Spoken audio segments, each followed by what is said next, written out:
Pinatunayan lang ng Titan Ultra na farm team pa rin talaga sila dahil alam nyo ba na 4 na beses na silang naiisahan ng mga teams na gusto makipagpalitan sa kanila at walang kaano-ano ay binibigay naman nila agad. Pinagpalit nila ang kanilang mga young talented players sa mga low quality at wala masyadong potensyal.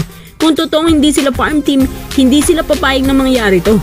LA Tenorio, isasagad na ang kanilang mga trade moves at pinakahuling target nilang makakuha ngayon ay si Christian Sandharniger. 80% makukuha na raw nila to. Tara!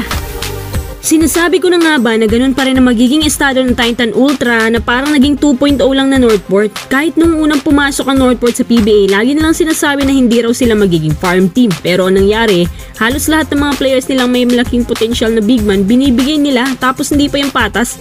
Ang dami-daming players ng Northport na pwede nilang i-utilize para maging contender sila. Si Bolik, si Sistan, si Lucero. Kahit yung tatlong yan lang sana, ang hinawakan nila okay na. Tingnan mong mga yan sa ibang team, edi puro dominant na sa floor. Si Sistan nakakuha ng BPC, sa Northport pa siya nun. Si Lucero ngayon star player na ng Magnolia, consistent pa. Ngayon namang Titan Ultra. Ang kaibahan nila, meron silang itim na uniform, yun lang, pero same old story pa rin. Ang sabi daw nila, hindi sila magiging farm team, yun pala mas malala pa. Kabago-bago lang pumasok Titan Ultra pero 3 trades na agad ang na-involved sila. Ang nakapagtaka pa, pumapayag sila agad, hindi gaya ng Converge at pagpasok nila na nagpapalakas agad. Unang trade na ginawa nila, itong si Ato Ular kapalit si James Kwekoteye. Pangalawang trade yung rights ni David Deponso kapalit si Kobe Monhe, pero may first pick naman na kapalit. Sa bagay na to, pwedeng maging panalo ang Titan dahil sa first pick, pero yun nga lang, first pick na yan, pinamimigay pa rin naman nila. Pangatlo si Chris Kuhn, kapalit si Ares Junicio. Si Junicio, isang role player naman pero hindi nga lang masyadong consistent.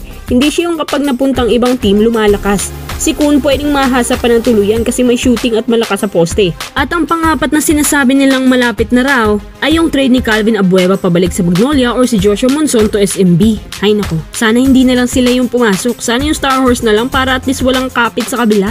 Ang sabi kasi yung owner ng Titan Ultra kaibigan din si Bonitan at kaibigan ni Bonitan ng mga nasa SMC. Dapat yung papasok sana yung walang connection sa taas gaya ng Converge.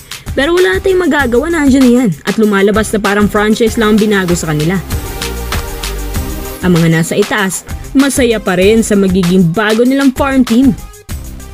LA Tenorio naging desperado na makuha si Sistan since nung nakuha nila ang rookie ng Titan, biglang naisip ni LA na isang legit na bigman na lang kailangan. Yung bigman na batak nang makipagbanggaan kina Junmar. Nakita din ni LA na mahirap makakita ng bigman ngayon na may potensyal. Bibihira na lang kasi ang nagpapadrop ng mga bigman na pang moderno. Alam nyo ba, nung nasa Ginebra pa si LA, isa siya sa mga nasasayangan na nawala si Sistan. Naniniwala din siya na bad move ang ginawa ng Ginebra sa pag-trade sa kanya. Kaya ngayon na naging coach siya ng Magnolia, baka pumayag na si Sistan na bumalik sa PBA dahil sa connection na meron sila ni na LA nung nasa Ginebra pa. Ipagpalagay na lang natin na nakuha na ng Magnolia si Sistan. Yung frontcourt nila may Xavier Lucero, ngayon may Chris Kuhn tapos may Sistan. Kahit si Lucero palang grabe nang naabot ng Magnolia. Ang bigman na to grabe improvement kada conference. Mataas ang percentage ng shooting niya. May hustle, may handling din. Tapos pang crucial type din. Maasahan sa kahit anong sitwasyon. Tapos kapag nahasa pa ito si Kuhn, magandang magiging tandem nila. Kung nakita nyo lang kung gaano kamamang batang to sa Ateneo. Siya talagang ideal big man na masasabi mo na may depensa, masipag at may shooting din naman. Sigurado, isa si Kuhn sa mga magiging dominant forward sa PBA gaya ni Lucero. Kung dadagdag pa si Sistan, may malakas na firepower na sila sa loob at labas. Si Sistan na pangkaldagan, pure power play talaga. Nahanap na rin niya ang kanyang shooting form na kung saan siya komportable. Mas lalakas ang Magnolia at tamang target din ang kinukuha ni LA.